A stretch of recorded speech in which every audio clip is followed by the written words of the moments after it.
আপনাকে আমি শুধু আপনাকে একটা কথা বলতে চাচ্ছি ভাই, এই যে 5ই আগস্টের পরবর্তীতে যে বাংলাদেশ পুলিশের উপরে যে নির্যাতনটা হয়েছে, আপনাদের 3200 পুলিশ বাইরে এই ইউনুস গন্ডা পুড়িয়ে মারছে, কিন্তু আপনারা এই 3200 বাই পুড়ে যাওয়ার পরে কিভাবে আপনার সরাসরি নির্দেশে গোপালগঞ্জে আমাদের ভাইদেরকে হত্যা করা হইল ভাই?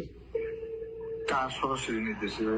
আপনি গোপালগঞ্জ সদরের ওসি, আপনার সরাসরি নির্দেশে আমাদের গোপালগঞ্জের 24টা বাইকে হত্যা করা হয়েছে। এটা আপনার ভুল ধারণা, বুঝতে পারছেন? নির্দেশ দেওয়ার মালিক আমি। ওখানে একটা এডিশনাল ডিআইজি স্টিল না ওখানে ছিল, স্টিল না ওখানে ছিল। আপনি একটু ভালো করে খোঁজ খবর নেন, ভুল বুঝেন না। আমাদের আপনাদের পরিচিত আর কোন ঊর্ধ্বতন কর্মকর্তা আছেন না, তাদের সাথে একটু কথা বলেন। ওসি কি কোনো নির্দেশনা দেওয়ার আপনি আমারটা বুঝেন? আপনি আমার কথাটা আপনি একটাবার শুনেন। আপনারা এই যে পুলিশের যে 3200 ভাই পুরে মারা হয়েছে, এটা তো বুঝলাম। শুনেন এইটা কোন নির্দেশনা ওসি কি কোন নির্দেশনা দিতে পারে?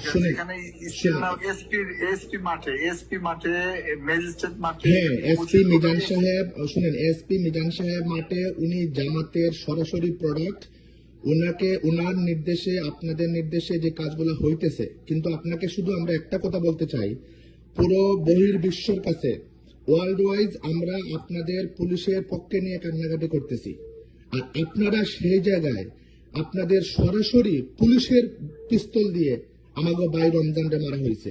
এটাকে আপনি অস্বীকার করেন? অবশ্যই অস্বীকার করি। এটা ভালো করে খবর নেন। এখানে অনেক সাংবাদিক আছে, যে সাংবাদিক ভিডিও করছে ওর কাছে খবর নেন। আপনার যে আমার কথা বুঝেন, আপনার যে রমজান বেঁচে আছে, স্টিল না বেঁচে আছে।